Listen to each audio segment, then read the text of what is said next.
Hello, it's now 8 a.m. local time and a new day had just started right here in Hanoi, the capital city of Vietnam. I'm Minh Chang for the latest English news updates brought to you by VTV International. Here comes the headlines. Third working day of the Inter-Parliamentary Union General Assembly in Hanoi. Vietnam and Sweden facilitate trade and investment.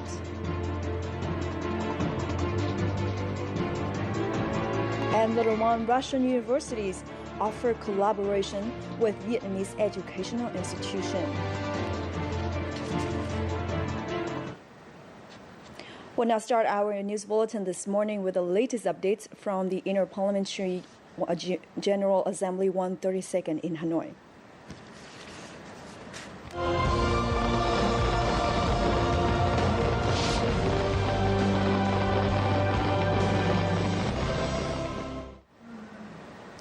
Deputy Prime Minister and Foreign Minister Phạm Bình Minh delivered a speech on Vietnam's foreign policy on Monday in front of the Inter-Parliamentary Union 132nd General Assembly. The speech focused on Vietnam's pledge to work more closely with ASEAN members and step up dialogue with its partners to ensure peace and prosperity in the Asia-Pacific region. Addressing the meeting, Minh emphasized the importance of international law in resolving disputes, particularly any disputes arising in the East Sea. He said that legislators play a vital role in enacting international law. Minh then added that the National Assembly and people of Vietnam expect to cooperate with their international counterparts in realizing the goals set by the IPU. And it is that we have before us a unique opportunity for a paradigm shift. On March the 30th, the IPU Standing Committee on Democracy and Human Rights officially adopted a resolution of international law as it relates to national sovereignty, non-intervention in the internal affairs of states, and human rights. Now, this move is very significant as it defines the legal responsibilities of states in the conduct of their international relations and establishes the obligations of each state towards all individuals within its territory and subject to the jurisdiction. Hoa Lung reports. The topic of national sovereignty, non-intervention in the internal affairs of states, and human rights was discussed at the previous IPU 130 and 131 last year. However, there was no adoption of a resolution. Therefore, meetings at IPU 132 this time has presented a draft resolution on international law as it relates to national sovereignty, non-intervention in the internal affairs of states, and human rights, taking into consideration amendments from other countries.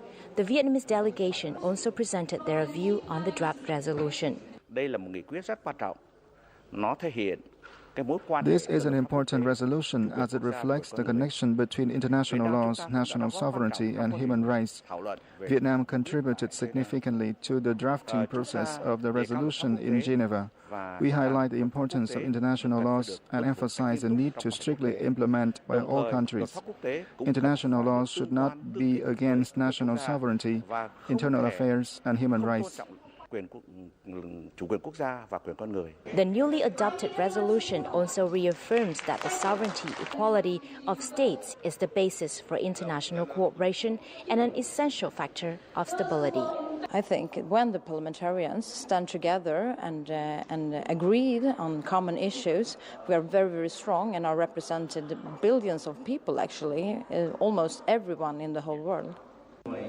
The Monday meeting was also the chance for IPU member countries to voice their opinions regarding the adoption of the resolution. Topic which deals about justice and human rights and international law and sovereignty indeed is very important to us because we don't have independence up to this moment. The draft resolution once again emphasized the principles of sovereign equality of states, state sovereignty, respect their territorial integrity, and political independence.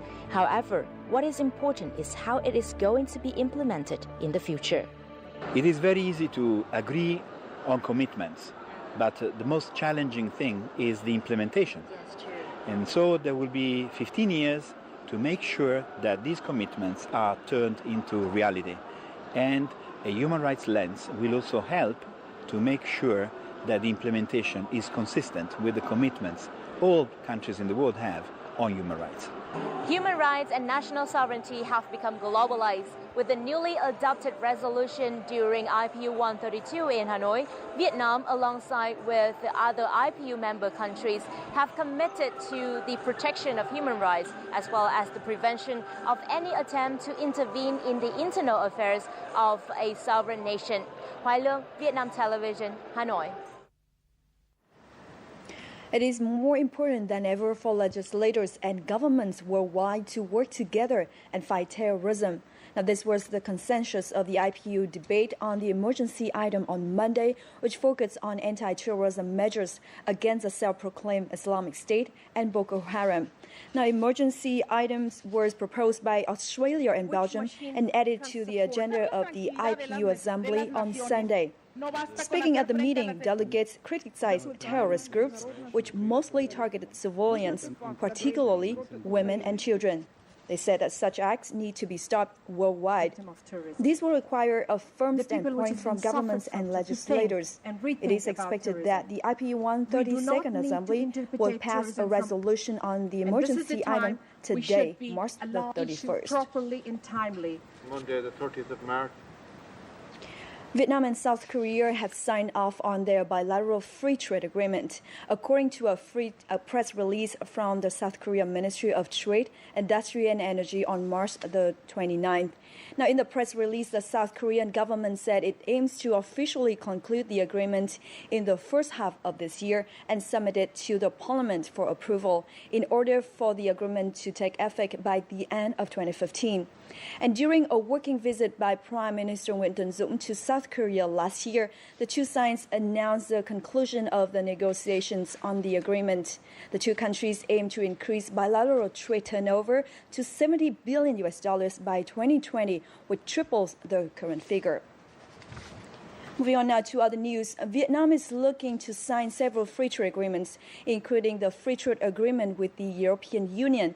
As an active member of the EU, Sweden is also making efforts to promote trade and investment ties between the two countries. This was further underlined through the visit of Speaker of the Swedish Parliament, Urban Ahlin, to the 132nd Assembly of the Interparliamentary Union, or IPU, currently held in Hanoi. Sweden was the first Western country to establish diplomatic relations with Vietnam in 1969. To date, the country has around 60 companies operating and investing in Vietnam in the fields of design, high-tech, home appliances and apparel. However, economic cooperation between the two nations has not met its full potential. In a bid to promote trade and investment activities between the two nations, Ahlin visited Swedish-owned ABB's transformer factory in Bắc Ninh on Monday. With a focus on sustainable development and green technology, ABB has set high environmental and working conditions for its factory in Vietnam. I would like to see more of Swedish companies being here. I would like to see more of Vietnamese companies in Sweden. So I think that is a great opportunity. And that's the reason why I'm here visiting ABB, looking at a great company with great regulations. The workers are dealt with in a very nice way. Environmental standards are very high. Working conditions is very good and so on.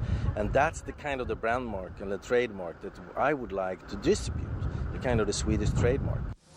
Established in Vietnam in 1993, ABB has an investment capital of over $60 million. Last year, the company exported $19 million of goods to the US, Australia, New Zealand and ASEAN countries. We have invested a large amount of capital in Vietnam. Vietnam is a dynamic economy. It is a large market for our products and a great destination for production. So free trade agreements like the TPP will further enhance the business environment for production in Vietnam and export to member countries of the TPP. Last year, Vietnam reported an export value of nearly $888 million to Sweden, posting a 6.15% year-on-year increase. And this figure is expected to rise in the near future. The visit of Swedish Parliament Speaker is expected to pave the way for future cooperation between Vietnam and Sweden, evidently through a visit of business delegation to Vietnam scheduled in May this year. The delegation looks to evaluate business prospects in the field of health and pharmaceutical in Vietnam. Hoàng Hằng, Vietnam Television, Hanoi. The Vietnam-Morocco Business Forum held on March the 30th heard Minister Delegate to the Minister of Industry, Trade and Investment and the Digital Economy, Mohamed Abu, highlight Vietnam as a key market to leverage for his country to enter the Asian market. Now, the delegation visiting Vietnam this year is comprised of cooperations from various sectors such as heavy industries, construction, IT and medicines. Despite the 54% increase in Vietnam-Morocco trade turnover, Deputy Minister of Industry and Trade insisted there is still plenty of room for further collaboration. On this occasion, a trade deal was reached between the Morocco Export Promotion Center and VietTrade. From April the 1st, a number of tariffs on Japanese imported goods will be slashed, according to the Ministry of Finance. With regards to the ASEAN-Japan trade, nearly 2,900 tariffs will be cut to zero, and over 400 other tariffs will be lowered. With regards to Vietnam-Japan trade, most of the tariff cuts will be for plastic, chemicals, machinery, tools, electronics, spare parts, textile, materials, and pharmaceuticals. The products must meet all required rules of origin to be eligible.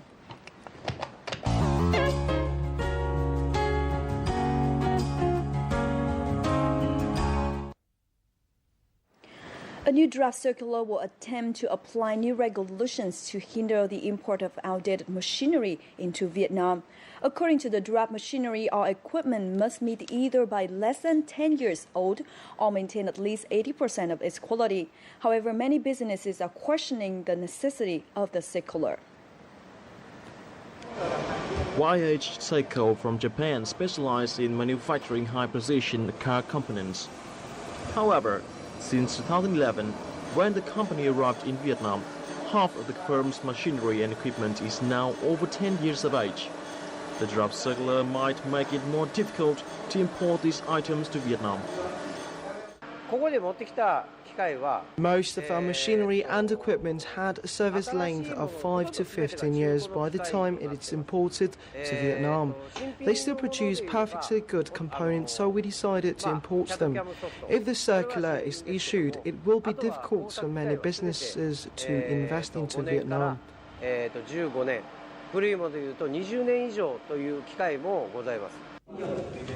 This concern was raised by many foreign enterprises in Vietnam at a recent conference on the circular in Hanoi. This was only one among reasons explaining why the circular is unnecessary. We think the necessity of the circular should be reconsidered, as Vietnam has already had regulations relating to the imports of used machinery and equipment in different fields. According to experts, there are current regulations on imported machinery and equipment, but the connection between the regulations, which lied in different legal documents, is poor. There's still need for detailed regulations to avoid importing low-quality and obsolete machinery and equipment. Environmental regulations only focus on environmental protection. Energy regulations only focus on energy efficiency of both new and old machinery and equipment. This circular provides general regulations for all used machinery and equipment. That's why we need it. The draft circular stated that business can choose to meet either service length criterion or 80% remaining quality of higher criterion for imports of used machinery and equipment. The question is how to ensure accuracy and transparency in the process of quality measurement. When appraising the remaining quality of equipment, we should focus on the quality of its product and its energy consumption.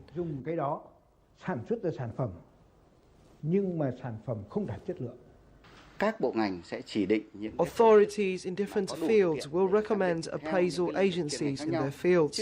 These agencies have experts in their fields, they are commercial agencies, and they will take legal responsibility for their appraisal certificates. According to Vinacontrol, an agency which has over 50 years of experience in appraising imported machinery and equipment, there should be a general set of appraisal criteria to ensure uniformity and transparency. Authorities should present general detailed appraisal criteria so that appraisal agencies reach similar results when appraising equipment in the same condition.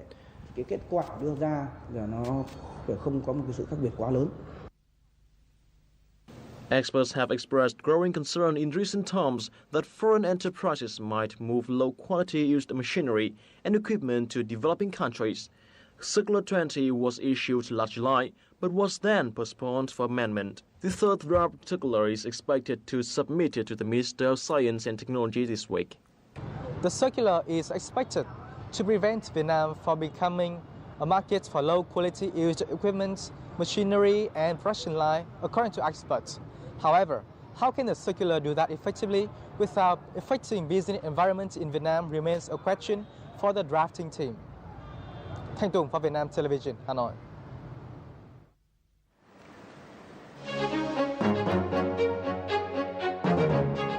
Years of development in the city most worth living in. And later on, Russian universities offer collaboration with Vietnamese educational institutions. Stay tuned.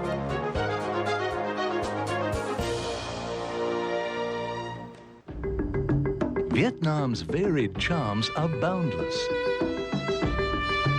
They will awaken your senses to astonishing wonder. From sight to sound, from smell to taste, you will be touched in ways you've never thought possible.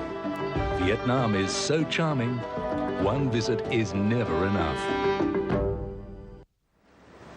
Welcome back to VTV News. The southern province of Kiên Giang had just approved a $74 million investment to construct Phu Quoc International Passenger Port. Now, the port will cover 180 hectares, including a port, wharf, a passenger terminal, and other supporting facilities. The project will become operational in 2017 and be funded by both state and provincial budgets. Phu Quoc International Passenger Port will be able to receive 6,000 passenger cruise ships and 15,000-ton cargo ships. The port will help promote socio-economic development of one of Vietnam's prime tourism sites.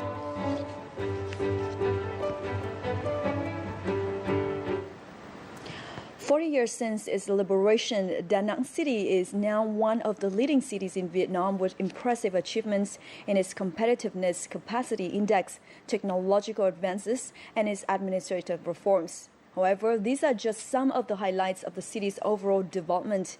There is another accolade that the Nang people are particularly proud of. Let's find out more in the following story. 40 years of continuous efforts has given Da Nang an absolutely new look. Dozens of projects have been implemented to rebuild the city's infrastructure. This has been followed by a giant leaps forward in many fields. For the first time in 2013, export turnover exceeded $1 billion. In 2014, this roared ahead to $1.15 billion. And although these numbers may seem like bankers' jargon to many local people, they do find their lives changing for the better each day. I think that the living standard has been greatly improved, that the people have still retained their gender characteristics. They can adapt very well to changes. Compared to the previous tenure, this tenure has seen a rising rate of female officers. They receive formal training with an open vision. If you want to find a peaceful life, Da Nang is the best option you could possibly think of. Beyond all the external images, what truly earned the city the title "the city most worth living in" is its strategy of focusing on the people.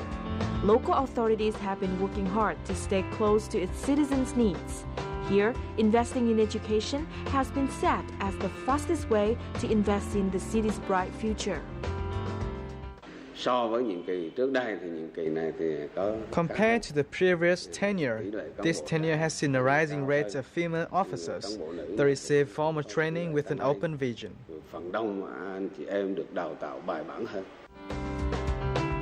Da Nang is currently facing a major generational transition. The city's young leaders are faced with a challenging mission to both preserve the city's old traditions while simultaneously driving it ahead to become an attractive city both nationally and within the region.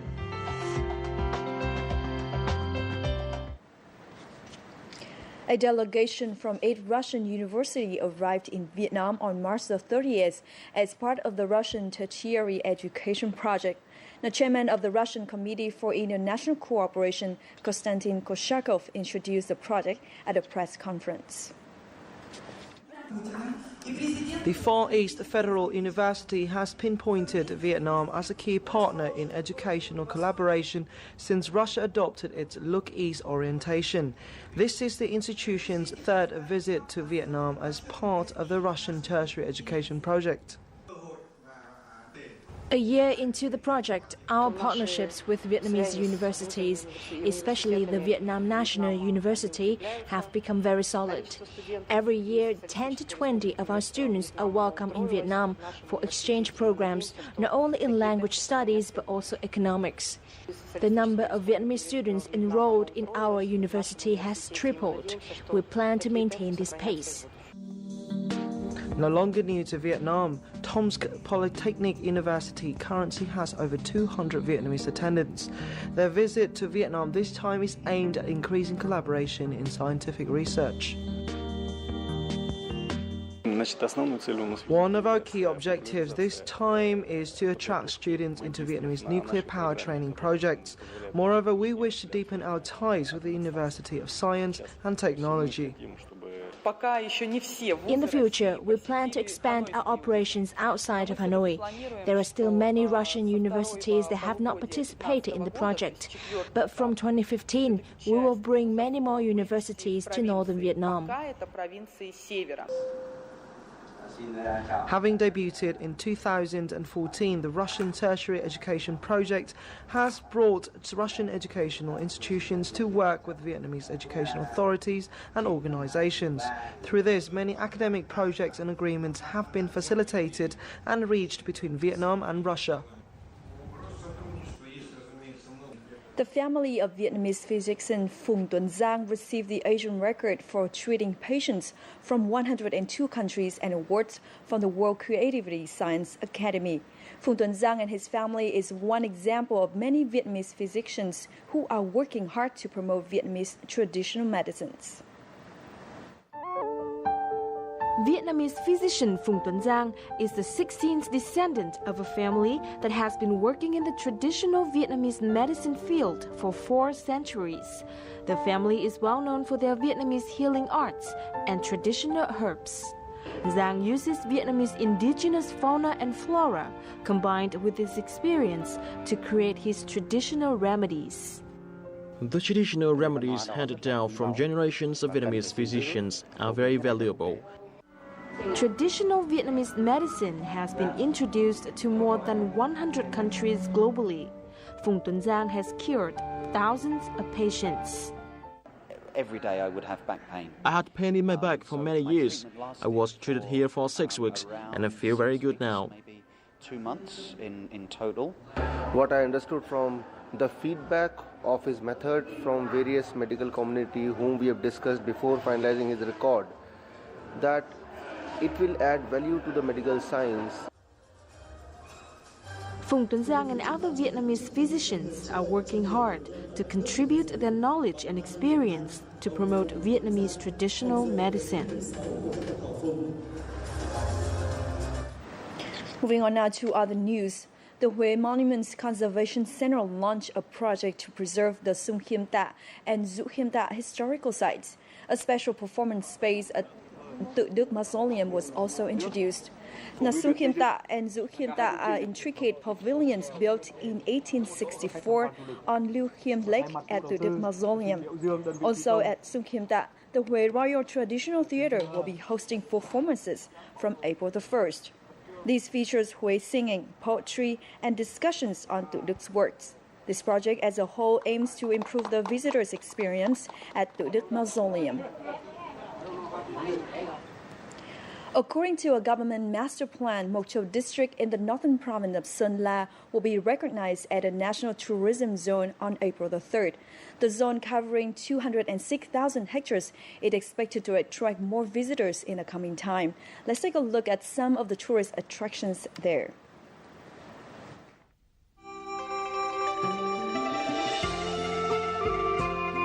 About 5 years ago, local orchid farmers started offering garden tours. Since then, these have grown in popularity. Hilly tea plantations are another tourist magnet in Mộc Châu. This is where the district's famous fragrant green tea is produced. The various ecotourism offerings mean that there is something for everyone. Phong cảnh ở đây ấy, nó rất là... The scenery here is very rustic and serene. In the morning, Mộc Châu reminds me of autumn with its sunshine and breeze. Rơi or bat cave is often hailed as the source of life in Mộc Châu. Scientists have, in fact, found archaeological relics of ancient people here, but many visitors come here just to enjoy the peaceful nature. These students, for example, often visit the cave at the weekend. I think Bat Cave is very beautiful. There are many stone formations here. At night, visitors can enjoy another side of Mộc Châu district with dances and musical performances by the ethnic Thai people here. Visitors are free to join the dances and truly experience the spirit of the northern district. And now before we say goodbye, let's take a look at the weather forecast.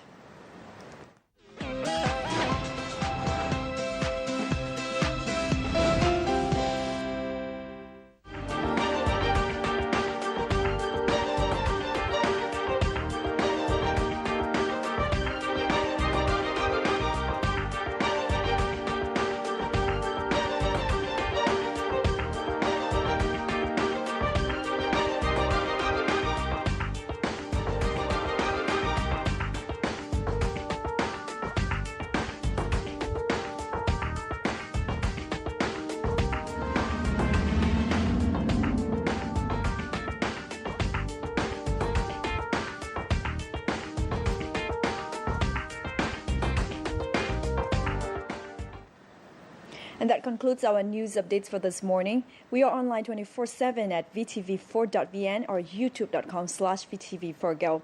Thank you very much for tuning in, and we'll see you back here at 3 p.m. local time. For now, goodbye from Hanoi.